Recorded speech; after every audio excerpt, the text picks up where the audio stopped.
નમસ્તે વિદ્યાર્થી બહેનો. ચેપ્ટર 5 ગતિના નિયમો એક્ઝામ્પલ્સ એમાં આપણે જ્યાંથી બાકી હતા એક્ઝામ્પલ નંબર 20 થી જોઈશું. તો એક્ઝામ્પલ નંબર 20 નો ક્વેશ્ચન છે, એક બેટ્સમેન એ બોલનું તેની 5 કિલોમીટર 54 કિલોમીટર પર આવરની પ્રારંભિક ઝડપમાં બદલાવ લાવ્યા સિવાય 45 ડિગ્રીના કોણ જેટલું આવર્તન એટલે કે ડિફ્લેક્શન કરે છે. બોલ પર લાગુ પડેલ આઘાત કેટલો હશે? અહીંયા પણ આપણે આઘાત શોધવાનો છે. અહીંયા બેટ્સમેન જે છે બરાબર છે, તે બોલ જે છે એને 54 કિલોમીટર પર આવવાની ઝડપથી, એમાં બદલાવ કોઈ જ આવતો નથી ઝડપમાં, અને 45 ડિગ્રીના કોણે એને ફટકારે છે, રિફ્લેક્શન કરે છે. તો બોલ પર લાગુ પડેલ આઘાત, તો બેટ વડે જ્યારે બોલને ફટકારવામાં આવે છે ત્યારે બોલ પર પણ આઘાત લાગે છે. તો એ આઘાત આપણે શોધવાનો છે. તો એ પહેલા આપણે ઝડપ જે છે એને કિલોમીટર પર અવરમાંથી મીટર પર સેકન્ડમાં ફેરવી લઈશું. તો 54 into 1000 upon 3600 બરાબર. જ્યારે આપણે મીટર પર સેકન્ડમાં જવાનું છે કિલોમીટર પર અવરથી, તો આપણે 1000 વડે ગુણીએ છીએ અને 3600 વડે ભાગીએ છીએ. તો એ આપણને આન્સર મળશે 15 મીટર પર સેકન્ડ. ત્યાર પછી અહીંયા છે આપણે અને બોલ અહીંયા આ જે છે વાય ડેશ, એની આપણે બેટ તરીકે ઇમેજિન કરીશું. ત્યાર પછી બોલ જે છે આવી રીતે ફેંકવામાં આવે છે અને પછી આવી રીતે આટલો 45 ડિગ્રીનો કોણ બનાવે છે બરાબર. તો એ આમ આપણે આવી ફિગર છે એ બનશે. નેક્સ્ટ પછી આપણે આગળ આપણને કહ્યું છે કે પ્રારંભિક અને અંતિમ ઝડપ છે સમાન છે, અને એટલે ઝડપ સમાન છે એટલે વેગમાનમાં પણ વેગમાનનું સૂત્ર છે p બરાબર mv, એમાં પણ ઝડપ આવે છે એટલે પ્રારંભિક અને અંતિમ વેગમાન પણ સમાન થશે. તો બોલનું જે વેગમાન છે એ આપણને મળશે p બરાબર mv, m છે દળ છે બોલનું બરાબર છે 0.15 અને ઝડપ છે 15, એ આપણે મેળવી ચૂક્યા છે મીટર પર સેકન્ડ. તો આપણને વેગમાન થશે 2.25 ન્યૂટન ઇન્ટુ સેકન્ડ. ત્યાર પછી અહીંયા સ્થિરોલંબ અને અધુ દિશામાં અહીંયા જોઈ શકાય છે પી સાઇન થીટા છે બરાબર. અહીંયા આપણે જે ફિગર ડ્રો કરેલી છે, તો એમાં આ જે છે એક્સ અક્ષ અને આ એક અક્ષ છે એ વાય ડેશ. હવે અહીંયા P1 જે છે બરાબર, આવી રીતે બોલને ફટકારાય છે પછી આમ અહીંયાથી એ પાછું એને એ ધક્કો લાગે છે, થર્ચ લાગે છે બેટ દ્વારા. તો P1 અને P2 સમાન છે બરાબર, એટલે કે બોલનું જે પ્રારંભિક વેગમાન છે એ અને અંતિમ વેગમાન P2 એ સમાન રહેશે, કેમ કે આપણને એવું કહ્યું છે કે પ્રારંભિક અને અંતિમ ઝડપ સમાન છે, એટલા માટે પ્રારંભિક અને અંતિમ વેગમાન પણ સમાન રહેશે. ત્યાર પછી અહીંયા પી કોસ થીટા અને પી સાઇન થીટા. પી જે છે વેગમાન છે બરાબર છે, એના આપણને બે ઘટકો મળશે, પી કોસ થીટા અને પી સાઇન થીટા. એ આપણને ખબર છે કોસ થીટા છે એ એક્સ દિશામાંનો ઘટક છે, સમક્ષિતિજ ઘટક છે, અને સાઇન થીટા છે વાય દિશામાંનો ઘટક છે, એ સિરોલંબ ઘટક છે. તો અહીંયા આવી રીતે મળશે પી કોસ થીટા, અને તો પી કોસ થીટા છે એ આપણને એક્સ 10 પર મળશે અક્ષ પર, અને પી સાઇન થીટા છે આપણને આ અક્ષ પર મળશે, વાય ડેશની સમાંતર મળશે. તો સિરોલંબ ઘટક પી સાઇન થીટા છે એ કહેવાય છે બરાબર છે. અને એનો જે અધુ દિશામાં ઘટક છે, અહીંયા પણ સિરોલંબ ઘટક છે પી સાઇન થીટા, એનો પણ અધુ દિશામાં અને ઉર્ધ્વ દિશામાં એવી રીતે બે મળશે. અને સમક્ષિતિજ જે ઘટક છે એમાં પણ પી કોસ થીટા જે છે એ અહીંયા જોઈ શકાય છે કે જે સમક્ષિતિજ ઘટક છે બંને એક જ દિશામાં છે પી કોસ થીટા, જ્યારે સિરોલંબ ઘટક જે છે પી સાઇન થીટા એક આમ જાય છે ઉર્ધ્વ દિશામાં જાય છે, એક જે છે અધુ દિશામાં જાય છે. એટલે સિરોલંબ જે ઘટક છે પી સાઇન થીટા એ પરસ્પર વિરુદ્ધ દિશામાં છે બરાબર છે. એટલે એને કારણે જે પરિણામી વેગમાન મળે છે એ કેવું થશે? શૂન્ય મળશે, કેમ કે બંનેની દિશા, એકની દિશાની પ્લસ થશે તો બીજાની માઇનસ થશે, એટલા માટે એની કારણે જે પરિણામી વેગમાન મળશે એ શૂન્ય થશે. ત્યાર પછી નેક્સ્ટ આપણે, તો હવે આપણું જે વેગમાન છે એ માત્ર કોસ થીટાને કારણે જ મળશે. ઓકે, અને કોસ થીટા જે છે એ બંને એક જ દિશામાં છે, એ જોઈ શકાય છે બરાબર. પી કોસ થીટા બે 2 ટાઈમ્સ બતાવ્યું છે, બે વાર. તો બંને ઘટકો જે છે એ એક જ દિશામાં છે, એટલે બોલના વેગમાનમાં થતો ફેરફાર ડેલ્ટા પી આપણને મળશે 2p કોસ થીટા. ત્યાર પછી વેગવનમાં થતો ફેરફાર આપણને ખબર છે, એને આપણે આઘાત કહીએ છીએ, બરાબર. વેગનમાં થતો ફેરફાર ડેલ્ટા પી, એને આપણે બળનો આઘાત પણ કહીએ છીએ. એટલે આપણે વેગમાં થતો ફેરફાર ડેલ્ટા પી, જે આપણને મળ્યું છે cos થીટા પ્લસ પી cos થીટા પ્લસ પી cos થીટા, એટલે કે 2p cos થીટા. તો એના બરાબર આપણે લખીશું બળનો આઘાત. ત્યાર પછી આપણે પી ની કિંમત મૂકવાની છે, જે આપણને અહીંયા મેળવી ચૂક્યા છે આગળ અહીંયા, બરાબર છે. 2.25 એ મૂકવાની છે. cos અહીંયા આપણે જોઈ શકાય છે cos અહીંયા થીટા જે છે આપણો જે થીટા 45 ડિગ્રી છે, તો 45 ડિગ્રી છે એ આ રીતે વિભાજિત થયેલ છે બે ભાગમાં, બે સરખા ભાગમાં 22.5 તો એ થીટા જે છે આપણે અહીંયા લઈશું cos 22.5. ત્યાર પછી આપણે cos of 90 minus theta equals to sin theta. Okay, એ સૂત્ર જે છે એપ્લાય કરવાનું છે, તો એના મદદથી આપણને મળશે આ બંનેનો ગુણાકાર છે 2 × 2.25 નો ગુણાકાર થશે 4.5. અહીંયા આપણે એ સૂત્ર જે છે એપ્લાય કરવાનું છે, તો આપણને મળશે sin 67.5 ડિગ્રી ઇક્વલ્સ ટુ બળનો આઘાત. ત્યાર પછી સાઇન આપણે 67.5 ની સાઇન જોઈશું, તો એ આપણને નેચરલ સાઇન્સ જે છે એમાં જોવાની છે, તો એ આપણને મળશે 0.9239. ઓકે, ત્યાર પછી એને 4.5 વડે ગુણાશે, તો એ આપણને મળશે બળનો આઘાત. તો બળનો આઘાત જે છે બોલને જ્યારે બેટ વડે બેટ્સમેન ફટકારે છે, તો ત્યારે આટલો આઘાત ક્રિએટ થાય છે એનામાં 4.16 equals to 4.2 newton into second. ત્યાર પછીનું એક્ઝામ્પલ છે 21 એક્ઝામ્પલ નંબર. તો એમાં આપણને ક્વેશ્ચન પૂછ્યો છે કે દોરીના એક છેડે બાંધેલા 0.25 kg દળના પથ્થરને સમક્ષિતિજ સમતલમાં 1.5 મીટર ત્રિજ્યાના વર્તુળમાં 40 રિવોલ્યુશન પર મિનિટ એટલે કે પરિભ્રમણ પર મિનિટની ઝડપથી ઘુમાવવામાં આવે છે. તો દોરીમાં તણાવ ટેન્સાઇલ ફોર્સ, બરાબર, એટલે આપણે ટેન્સાઇલ ફોર્સ કહીએ છીએ, તો એ કેટલું ઉદ્ભવશે? જો દોરી મહત્તમ 200 ન્યૂટનનું તણાવ ખમી શકે તેમ હોય, તો કેટલી મહત્તમ ઝડપથી પથ્થરને ઘુમાવી શકે?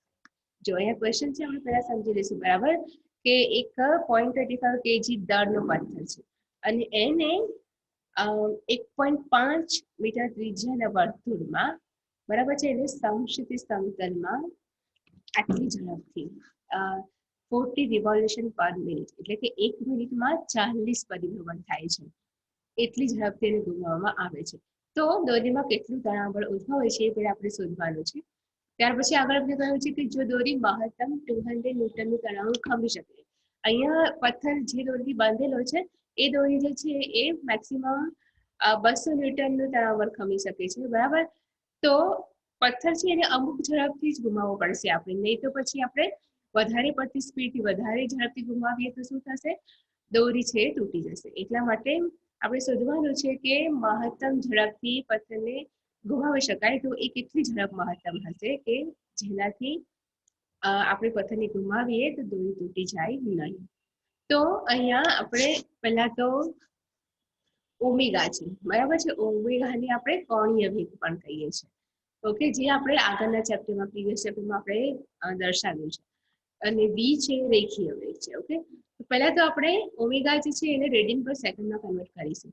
તો એક સર્કલ જે હોય છે એ એટલે કે 2π રેડિયન આપણે લઈએ છીએ, બરાબર. એક સર્કલનું કેટલા રેડિયનનું હોય છે? 2π રેડિયનનું હોય છે. તો આપણે લખીશું પહેલા ઓમેગા ઇક્વલ્સ ટુ 40 × 2π/60. ઓકે, તો અહીંયા આપણને ઓમેગા છે આટલું મળશે. હમણાં આપણે આનું કંઈ જ નહીં કરીએ, આમ જ રાખીશું 40 × 2π રેડિયન. 2π રેડિયન એટલે કે એક સર્કલ અપોન 60 મિનિટ, મિનિટ માટે આપણે 60 લખ્યા છે, બરાબર. 60 મિનિટનું એક સર્કલ પૂરું થાય છે, આપણને ખબર છે, બરાબર. ઘડિયાળનું ડાયલ આપણે અહીંયા વિચારવાનું છે. તો ત્યાર પછી આપણે રેખીય વેગ અને કોણીય વેગ છે એનું જે રિલેશન છે એ મૂકીશું. એ આપણે આગળ આ સૂત્ર મેળવી ચૂક્યા છે, v = r ઓમેગા. ઓકે, ત્યાર પછી અહીંયા r જે છે એ ત્રિજ્યા છે. ઓકે, તો ત્રિજ્યા આપણને આપેલ છે 1.5 મીટર અને ઓમેગા જે છે 40 × 2π/60. તો આ બંનેનું આપણે આ બધાનું આપણે સાદુરૂપ આપીશું તો આપણને મળશે 2π મીટર પર સેકન્ડ અથવા તો 2π મીટર × સેકન્ડ ઇન્વર્સ. ત્યાર પછી આગળ આપણે કહ્યું છે એનામાં કેટલું તણાવ બળ છે એ શોધવાનું છે, બરાબર. હવે ટી શોધવાનું છે. તો નિયમિત વર્તુળાકાર ગતિ માટે જ્યારે કોઈ પણ પદાર્થ નિયમિત વર્તુળાકાર ગતિ કરે છે તો એનામાં જે તણાવ બળ હોય છે એ કોણ પૂરું પાડે છે? કેન્દ્રગામી બળ. જ્યારે કોઈ પણ પદાર્થ વર્તુળાકાર ગતિ કરતો હોય ત્યારે એની સાથે કેન્દ્રગામી બળ સંકળાયેલું હોય છે. અને અહીંયા પદાર્થ જે છે પથ્થર છે એને દોરી સાથે બાંધેલું પણ છે. એટલે અહીંયા જે તણાવ બળ છે એ કેન્દ્રગામી બળને સરખું થશે, બંને બેલેન્સ થશે ત્યારે જ પથ્થર છે એ દોરી સાથે બંધાઈ રહેશે અને વર્તુળાકારે ઘુમાવી શકાશે.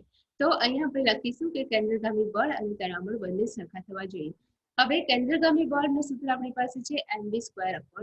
બરાબર, આ સૂત્ર આપણે યાદ રાખી લેવાનું છે. કેન્દ્રગામી બળ બરાબર mv²/r. એ આપણે આગળ પણ ચર્ચા કરી ચૂક્યા છે. તો ત્યાર પછી એમ આપણે દળ આપણને આપેલું છે 0.25. ઓકે, પછી v આપણને આપેલું છે 4π² એન્ડ r આપણને આપેલું છે 1.5. ત્યાર પછી પાઈ ની આપણે કિંમત મૂકીશું, વેલ્યુ 3.14 અને એનું સોલ્યુશન કરીશું અને આપણે સાદુરૂપ આપવાનું છે 0.25 × 4 × 3.14 × 3.14. અંશમાં પછી છેદમાં એને આપણે 1.5 વડે ડિવાઈડ કરવાના છે, ભાગવાના છે. તો આપણને t = મળશે 6.57. એ તણાવ બળ છે, બરાબર, એટલે એને લઈશું ન્યૂટન. તો t બરાબર 6.6 ન્યૂટન.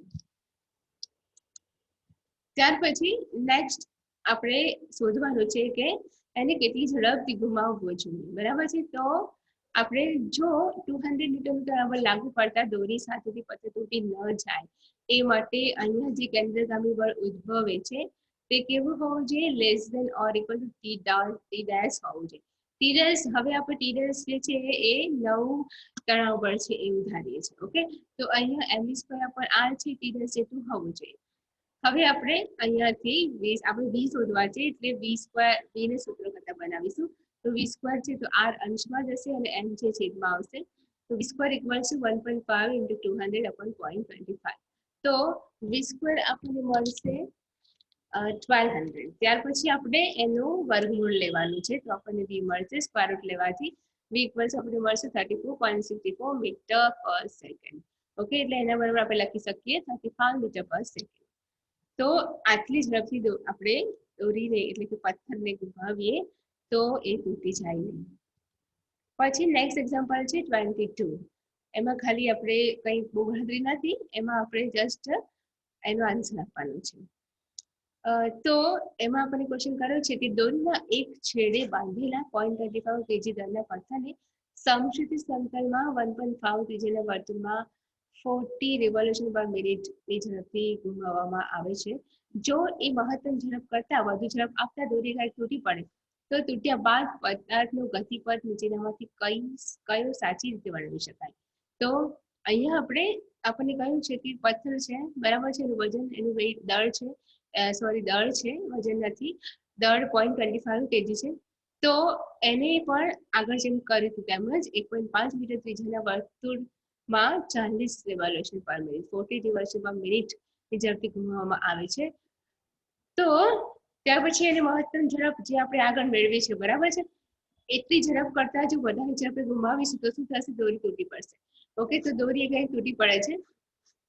તો અહીંયા આપણે શોધવાનું છે કે એ જો પથ્થર તૂટી જાય છે દોરીથી બાંધેલું છે એ, તો એનો ગતિપથ કેવો હશે, બરાબર.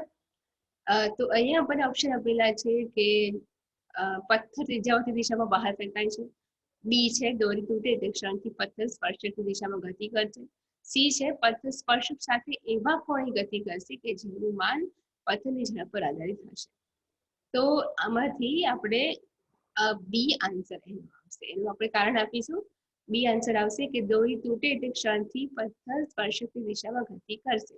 તેનું કારણ એવું છે કે વર્તુળાકાર ગતિમાં આપણે આગળ ભણી ગયા છે, બરાબર. વર્તુળાકાર ગતિ, તો વર્તુળાકાર ગતિમાં વેગની દિશા જો આપણે શોધવી હોય તો આપણે શું કરીએ છીએ? એનું જે વર્તુળ બનાવવામાં આવે છે, એનો જે પાથ બને છે એને કોઈ પણ બિંદુએ જો આપણે સ્પર્શક દોરીએ તો એ સ્પર્શકની દિશા આપણને એનો વેગ આપે છે. ઓકે, તો અહીંયા જ્યારે દોરી તૂટી પડશે, બરાબર છે, ત્યારે શું થશે? એનું વેગની દિશા આપણે શોધી શકીશું કે એનું જે તે બિંદુ છે, બરાબર છે, દોરી જ્યાંથી તૂટે છે એ બિંદુ આગળ આપણે શું કરીશું? સ્પર્શકની દિશા દોરીશું. તો સ્પર્શકની દિશામાં અને ન્યૂટનના ગતિના પ્રથમ નિયમ અનુસાર પથ્થર જે ગતિ કરે છે. ઓકે, ન્યૂટનનો ગતિનો પ્રથમ નિયમ શું કહે છે કે કોઈ પણ પદાર્થને જ્યાં સુધી બાહ્ય બળ આપવામાં ન આવે ત્યાં સુધી એ સ્થિર હોય તો સ્થિર જ રહે છે અને ગતિમાં હોય તો ગતિમાં જ રહે છે. તો અહીંયા પડે એની દિશા પણ મળશે, સ્પર્શકની દિશા, બરાબર. વર્તુળને કોઈ પણ બિંદુ આગળ દોરેલું સ્પર્શક એ શું આપે છે? વેગની દિશા આપે છે અને એ ન્યૂટનના ગતિના પ્રથમ નિયમ અનુસાર એ ગતિ કરશે પથ્થર. ત્યાર પછી આપણને 23 ક્વેશ્ચન આવો કરે છે કે સમજાવો કે શા માટે ખાલી અવકાશમાં ઘોડો ગાડીને ખેંચીને દોડી શકતો નથી. ઓકે, ખાલી અવકાશ એટલે કે વેક્યુમ જ્યાં હોય છે, સ્પેસમાં જ્યારે આપણે જઈએ છીએ ત્યાં હવા પણ હોતી નથી. ઓકે, તો ત્યાંની આપણે વાત કરીએ છીએ. તો એવા અવકાશમાં ઘોડો છે એ ગાડીને ખેંચીને દોડી શકતો નથી, એ શા માટે આપણે સમજાવવાનું છે. પછી બી માં કહ્યું છે કે ઝડપથી ગતિ કરતી બસ એકાએક અટકે ત્યારે મુસાફરો તેમની બેઠકથી આગળ તરફ ફેંકાય છે, એવું કેમ થાય છે. સી માં ઘાસ કાપતા મશીનને ધકેલવા કરતા ખેંચવું સહેલું પડે છે, બરાબર. ઘાસ કાપવાનું જે મશીન આવે છે તો એને ધકેલવા કરતા ખેંચવું સહેલું પડે છે, એવું કેમ થાય છે. અને ડી માં કહ્યું છે કે ક્રિકેટર કેચ પકડવા દરમિયાન તેના હાથ પાછળ તરફ ખેંચે છે. જ્યારે આપણે ક્રિકેટ તમે જોતા હશો કોઈ વાર, તો તમે ઓબ્ઝર્વ કર્યું હશે કે ક્રિકેટર જે છે એ જ્યારે બોલ કેચ કરવા જાય છે ત્યારે શું કરે છે, એના હાથ છે પાછળ તરફ ખેંચે છે. એવું કેમ? તો પહેલું કારણ આપણે આપીશું કે જ્યારે ઘોડો ગાડીને ખેંચે છે ત્યારે તેના પગ અમુક કોણે જમીન પર ચોક્કસ બળ પાછળ તરફ લગાડે છે. ઓકે, ઘોડો છે એ આવી રીતે ચાલતો હોય છે કે એના જે પગ હોય છે તે જમીન પર ચોક્કસ બળ લગાડે છે અને પાછળ તરફ લગાડે છે. અને જમીન છે ઘોડાના પગ પર સમાન મૂકેલું પર, અને ત્યારે શું થાય છે, જમીન પર ઘોડાના પગ પર ઘોડાના પગ પાછળ તરફ હોય છે અને જમીન પર ઘોડા પર એટલું જ બળ એની વિરુદ્ધ દિશામાં લગાડે છે, એને પણ પ્રતિક્રિયા બળ કહે છે. તો આ જે પ્રતિક્રિયા બળ હોય છે એની આગળની દિશાના ઘટકને લીધે ગાડી ગતિમાં આવે છે. એવું સામાન્ય રીતે પૃથ્વી પર જ્યારે ઘોડો ચાલે છે ત્યારે આવું થતું હોય છે. પૃથ્વી પર એટલે કે જ્યાં પણ હવા છે ત્યાં. પણ અવકાશમાં તો એવું કોઈ પ્રતિબળ લાગતું નથી, બરાબર છે. અને એટલા માટે ઘોડો છે અવકાશમાં ગાડીને ખેંચી શકતો નથી. ત્યાર પછી બી નું કારણ આપણે આપીશું કે ઝડપથી ગતિ કરતી બસમાં જડત્વના કારણે મુસાફરો ગતિમાં હોય છે. જો હવે આપણે જ્યારે બસમાં મુસાફરો જ્યારે પણ બસમાં હોય છે ત્યારે બસ તો ઓલરેડી ગતિમાં હોય છે, બરાબર. અને બસની સાથે સાથે મુસાફરો પણ ગતિમાં હોય છે. એટલે શું થાય છે, મુસાફરો પણ ઓલરેડી ગતિ કરી જ રહ્યા છે, બરાબર છે. તો બસ છે એકાએક સ્ટોપ થશે, બસ એકાએક અટકશે ત્યારે શું થશે, એનું જે લોકો મુસાફરો ગતિમાં છે એ તો ગતિમાં જ રહેવાનો પ્રયત્ન કરશે, કેમ કે ન્યૂટનના ગતિના પ્રથમ નિયમ મુજબ કોઈ પણ પદાર્થ જે ગતિમાં છે એ ગતિમાં જ રહેવાનો પ્રયત્ન કરે છે અને સ્થિર છે સ્થિર જ રહેવાનો પ્રયત્ન કરે છે જ્યાં સુધી એના પર કોઈ બાહ્ય બળ લાગે નહીં. તો એટલે અહીંયા પણ બસ છે એ એકાએક અટકે છે, પણ મુસાફરો તો ગતિમાં રહેવાનો જ પ્રયત્ન કરે છે અને એટલાને કારણે એ આગળ તરફ બેઠકની આગળ તરફ ફેંકાઈ જાય છે. ત્યાર પછીનો સી જે છે એ, તો એમાં ઘાસ કાપવાના મશીનને ખેંચવા માટે અહીંયા આપણે ફિગર દ્વારા સમજીશું કે સમસ્થિતિ સાથે થીટા કોણને ઉપરની દિશામાં બળ લગાડવું પડે છે. તો આ બળનો જે સ્થિરોલંબ અહીંયા જો અહીંયા થીટા જે છે બરાબર આવી રીતે છે, મશીનને ખેંચવા માટે આ જે છે સમસ્થિતિ દિશા છે આપણી, અને બળ છે આ દિશામાં લાગે છે. તો બળ છે એ આપણે ધારીશું કે ધારો કે બળ છે સમસ્થિતિ દિશા સાથે થીટા કોણ બનાવે છે. તો બળ છે આપણે આગળ ચર્ચા કરી હતી તે મુજબ, બરાબર. જ્યારે કોઈ પણ સદિશ એક્સ દિશામાં કે વાય દિશામાં નથી હોતો પણ આવી રીતે ગોઠવાયેલો હોય ત્યારે આપણને એના બે ઘટકો મળે છે, એફ કોસ થીટા અને એફ સાઇન થીટા. તો એફ કોસ થીટા છે સમસ્થિતિજ ઘટક છે, એફ સાઇન થીટા છે એનો શિરોલંબ ઘટક છે. તો અહીંયા બળનો જે શિરોલંબ ઉપરની દિશામાં ઘટક mg સાઇન થીટાના લીધે એનું વજન mg ના બદલે ઘટીને કેટલું થાય છે, mg minus F sine theta થઈ જાય છે, બરાબર. આ જે છે એની વાત કરીએ છીએ આપણે. ઓકે, તો જ્યારે આ મશીન ધકેલવામાં આવે છે ત્યારે શું થાય છે, ત્યારે તેના પર સમસ્થિતિ દિશા સાથે થીટા કોણે નીચેની દિશામાં બળ લગાડવું પડે છે. તો મશીનને જ્યારે ધકેલવું હોય છે ત્યારે આપણે થીટા કોણ બનાવીને બળ જે છે એ નીચેની દિશામાં લગાડવું પડે છે, બરાબર છે, આ દિશામાં. તો એ અહીંયા બી માં દર્શાવે છે. આ જે બળ છે હવે આપણે આ દિશામાં લગાડવું પડશે, નીચેની દિશામાં. તો આ બળનો સિલિન્ડર દિશામાં નીચે તરફનો ઘટક જે છે એફ સાઇન થીટાના લીધે તેનું વજન mg ના બદલે શું થઈ જશે mg plus F sine theta થશે બરાબર છે અહીંયા આપણને ખબર છે અહીંયા આપણે ચાર જે છે આપણા ક્વોડ્રન્ટ એ વિચારવાના છે બરાબર first quadrant second quadrant third quadrant fourth quadrant okay તો એ મુજબ અહીંયા જે છે આપણને શું મળશે mg plus F sine theta મળશે એટલા માટે ઘાસ કાપતા મશીને ધકેલ વાકારતા ખેંચવું સહેલું પડે છે ત્યાર પછી ડી છે એનો આપણે આન્સર આપીશું ક્રિકેટર બોલને કેચ પકડવા દરમિયાન પોતાનો હાથ પાછળ ખેંચે છે એટલે પાછળ ખેંચે છે તો શું થાય છે વેગમાનમાં ફેરફાર થતા વધારે સમય લાગે છે અને એટલે હાથ પર ઓછું બળ લાગે છે ઓકે અને એટલા માટે બળનો જે આઘાત છે એ વધે છે તો એટલા માટે ક્રિકેટર જે છે જ્યારે બોલને કેચ કરવો હોય ત્યારે પોતાનો હાથ જે પાછળ ખેંચે છે કેમ કે એવું કરવાથી હાથ પર બળ ઓછું લાગતું હોય છે એટલા માટે અને એવું કરવાથી બળનો આઘાત વધે છે તો કેચ થઈ તેનાથી કેચ થઈ શકે છે એટલા માટે ઓકે તો અહીંયા આપણા એક્ઝામ્પલ્સ છે બધા જ આખું એક્સરસાઇઝ આપણું પૂરું થાય છે નેક્સ્ટ આપણે ચેપ્ટર નંબર 6 સ્ટાર્ટ કરીશું થેન્ક યુ